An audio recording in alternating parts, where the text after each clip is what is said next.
Greetings, fellow souls! In this video, we are going to be having a look at an interesting device. I couldn't find many references to it on the internet, so here we go. This device is Revenger Programmable Joystick Interface, the total joystick solution. So what is this? What is this solution, you ask? If you're a real game freak, then you'll know that normal PC joysticks don't make the grade. Sloppy movement and 2 buttons make them useless for most role-playing and fighting games. The power of the Revenger system is packed into its powerful microprocessor-controlled interface unit, accepts any Sega Megadrive compatible joystick for total 2-player compatibility. Fully programmable design means that each of the 7 buttons and 8 joystick directions can be programmed to mimic any keyboard press, but that's not all. Powerful microprocessor design means that entire keyboard sequences can be stored into a single button. This means special moves that normally require complex key presses can be recalled by a single button press, ideal for fighting games and RPGs. Right. So, in theory, this allows you to connect a Sega Megadrive controller into a PC keyboard port. That's right. If that reminds you of anything, that will probably remind you of a device that was covered in one of the episodes of Lazy Game Reviews. The Dynapoint Gamestar. Again, this was a designed IBM compatible interface that was designed to go into the 80 DIN5 connector that was standard for keyboards at the time, and it would allow you to plug in the 7-pin joypads that were designed for the Nintendo Entertainment System, otherwise the 8-bit NES format. And of course the Gamester also came with its own bespoke game controller, which was more ergonomic than the standard brick NES gamepads. Designed by Nintendo. While the Revenger doesn't come with a gamepad, it's actually designed to have not one but 2 sockets. So if we open it up and take a look inside, we'll see the interface itself. A beige box that will likely remind you of some sort of Commodore Amiga hardware, even Atari ST for that matter, with its 2 9-pin DB9 sockets. Its 5-pin keyboard interface and the pass-through socket, so you can still connect your keyboard as well as your joypads. And we also have the instructions manual, which advertises the Revenger joystick system.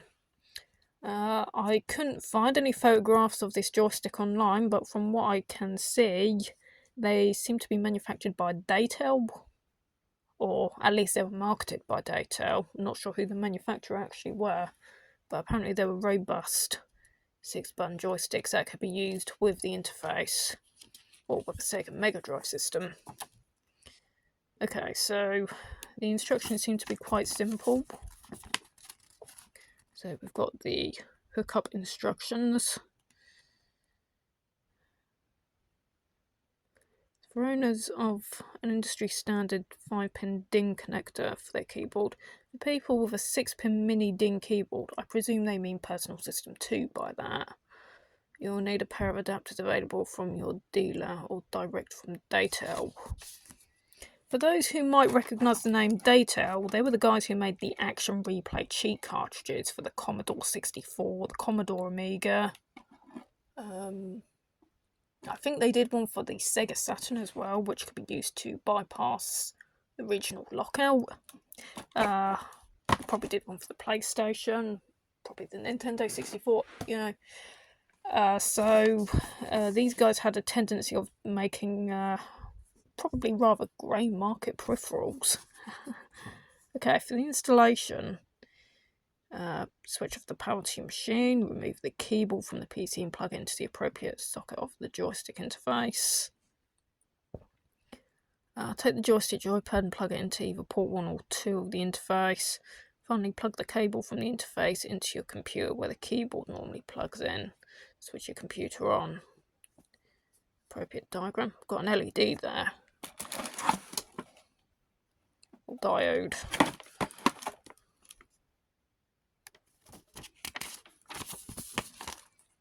Using the programmable joystick.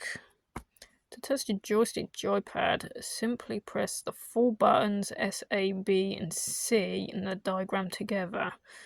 The LED should light. If you release them all, then press them all again, the LED will go out. If this does not happen, then repeat the procedure above. The keyboard will continue to work normally.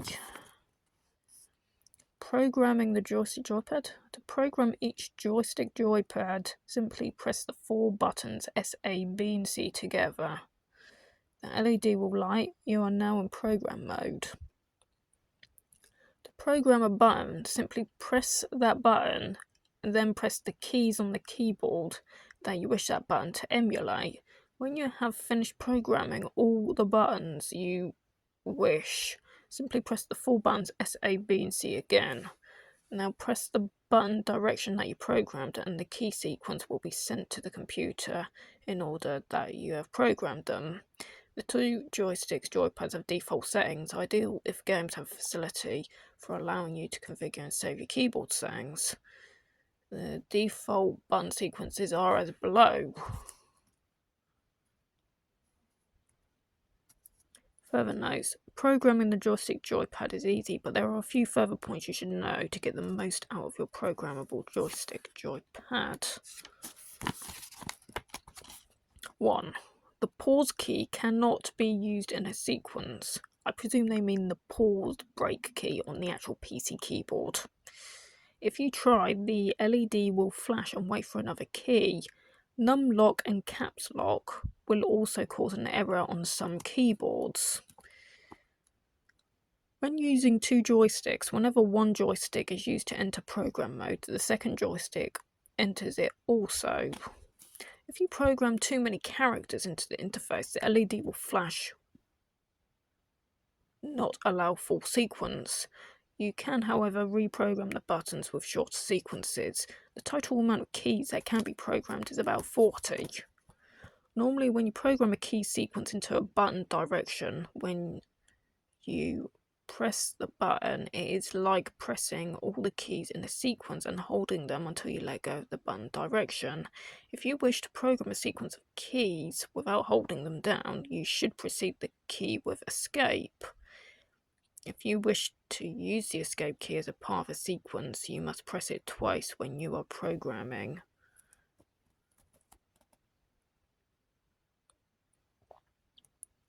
So for button B, it would be ESC A, ESC B, ESC C, ESC ESC. We'll program the sequence A, B, C, ESC into button B. A and B and C will all be released immediately after they have been pressed, whereas buttons A, B, C is equivalent to pressing and holding all 3 keys, A, B, C, and holding them until you release button B. If you do not understand this feature, do not worry too much. It should not be necessary for most games. Right, and then we have the same instructions again, but in German, I believe. Right, so these were sold in Germany as well.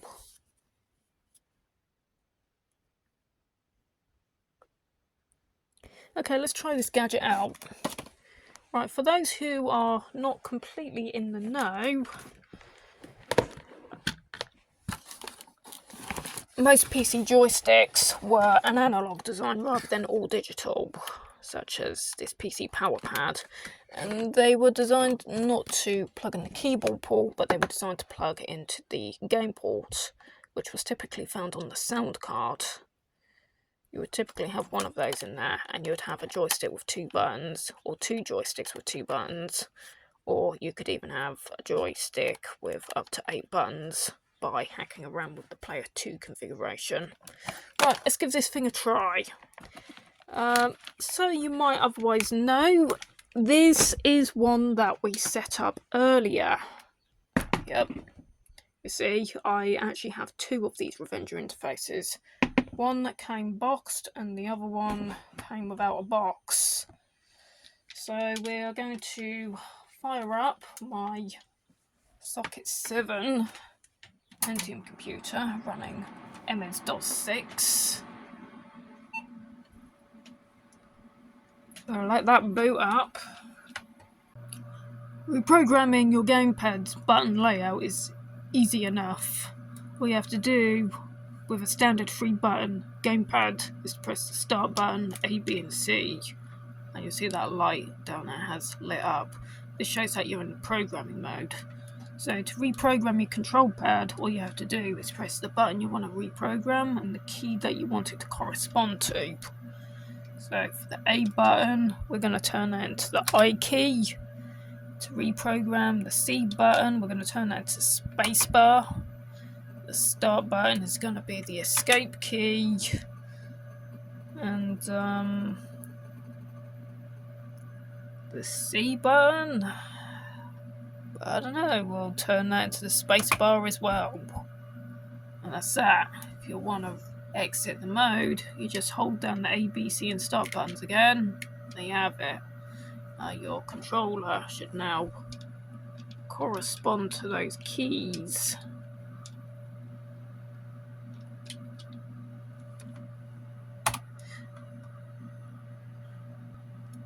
Now I'm going to fire up a game that supports keyboard only. It doesn't support joysticks, it supports only the keyboard. Yeah, you know what game that's going to be. Okay, so A brings up the inventory. Start should bring up the pause menu, but it ain't doing that. That should be the escape key. It ain't working. Maybe you just can't assign the escape key to the control. I don't know. But anyway, that was what that was supposed to be. And B and C are meant to interact with things, so there we go. We're moving left. We're moving right.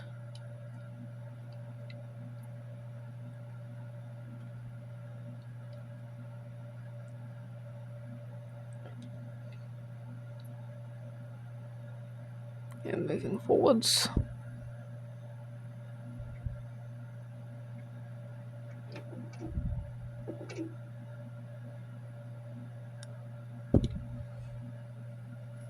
Okay.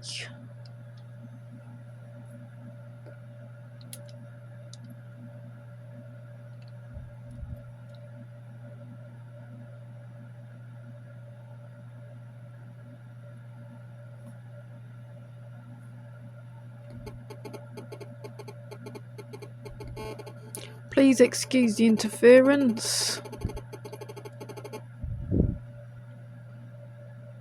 There we go.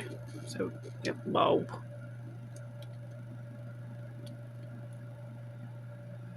Okay. Pressing C will interact with the object.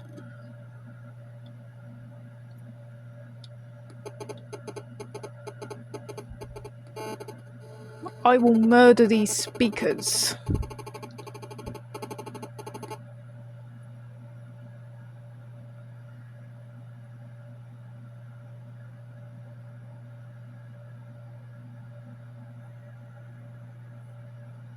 If you intend to use one of these Revenger interfaces in a Megadrive control pad with a laptop, there is one rather annoying downside.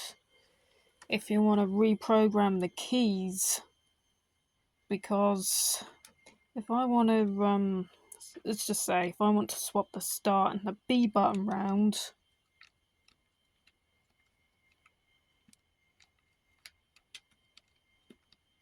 okay, so we've got these set to Strath.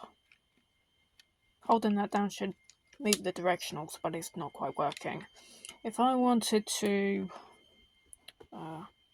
reprogram this and make it so that the B button is B and the start button is S, that doesn't quite work. You see, it doesn't quite work. And the reason why is because the interface only accepts keyboard presses from whatever external keyboard is being plugged into it, not anything from the keyboard, because I presume that is only just an output. There's nothing from the computer that's going into the interface. It's just the interface going into the computer and the keyboard and the Megadrive pad going into the interface. So yeah, that means that if you want to use this with a laptop, you've always got to have some sort of external keyboard, or perhaps even one of those external keypads, which are not very easy to find now, not really for an affordable price. So yeah, that's really annoying. So we're gonna hit program mode, up, down, that way, B, start.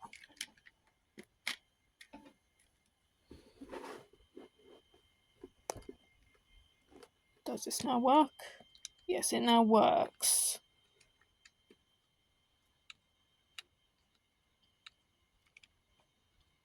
So yeah, that's one of the main things you want to be concerned about if you want to use this with a laptop. And now we are going to have a look at this problem.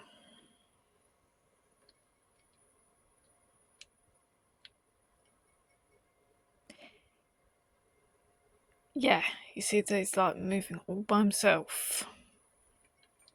And the only way to stop him from doing that is to press the last action that you pressed. So, in other words, if you hold down a certain button for a long time,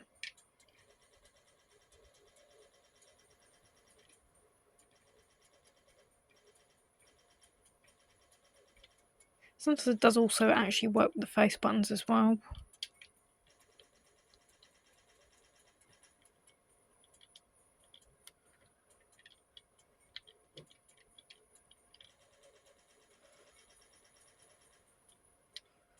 It's not always accurate to replicate the situation, but it does seem to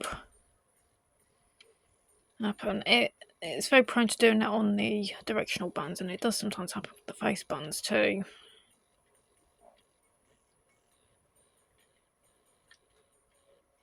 There you go. It's now duplicating the forward action. And to stop it, you have to press forward again.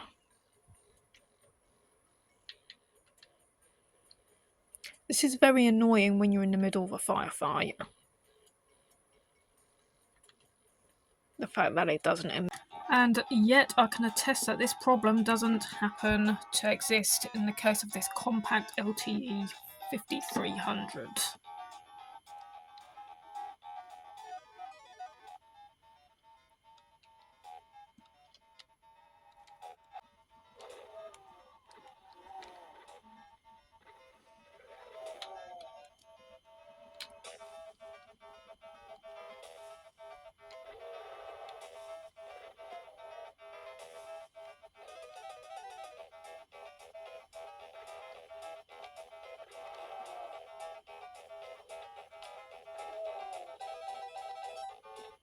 Press start button to start on them.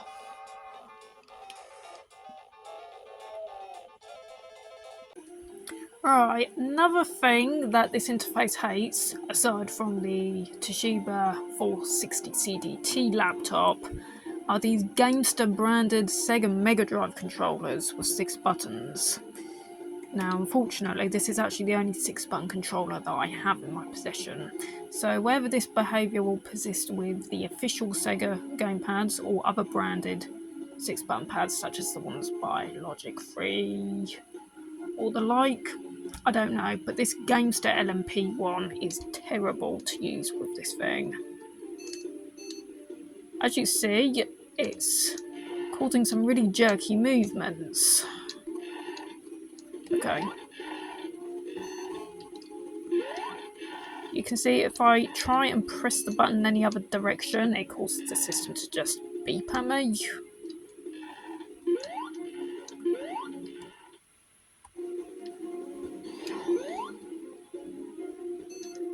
Especially directionals, they are the worst for it. even if I try and reprogram them,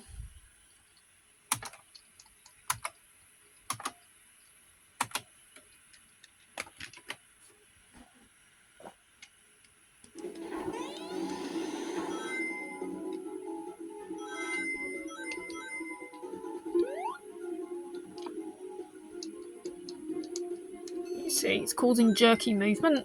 I have tried this particular controller with the Revenger interface on a lot of different systems and a lot of different games, and the problem persists. I've tried it on my Scalio 400 Pentium 4. I have tried it on my Socket 7 Pentium 1 custom tower. I have tried it on the Toshiba laptop, and I've also tried it on that dreadful Compaq laptop, and this problem just persists. For some reason, these Gamester 6-button Megadrive pads absolutely hate the Revenger. I don't know what it is, but they are just problematic. Especially with the directional keys, for that I do not know. They don't respond, or if it does, I get that beeping.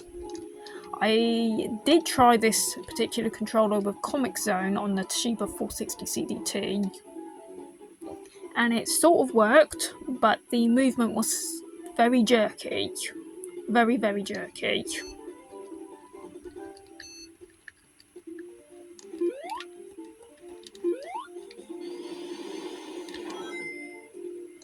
As you see, it's actually stuck in that direction now.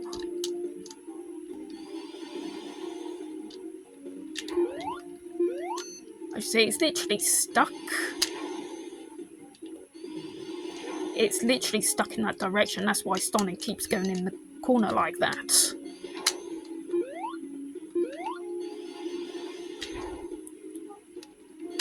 So, yeah, unfortunately, if you've only got these Gamester branded controllers like I have, it's useless. This interface is just total junk with this controller. And that very much wraps up today's video for the Datel Revenger. I will do a follow-up where I will chain up the two Datel Revengers I have. I'm going to chain the two together and stick in a few joysticks and see if I can achieve 4 controllers hooked up to the keyboard port.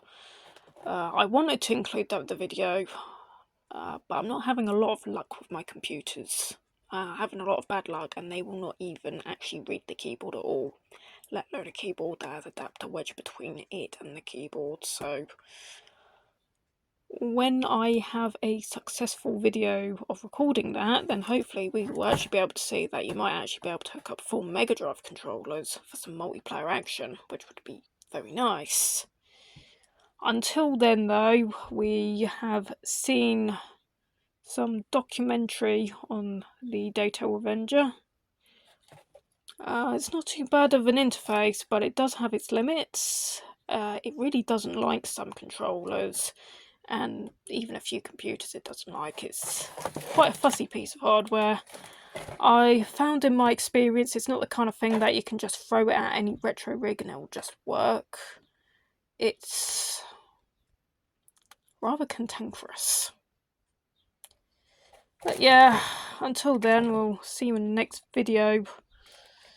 And so that's it. Take care, and I'll see you in the next video. Rock on, you fellow souls.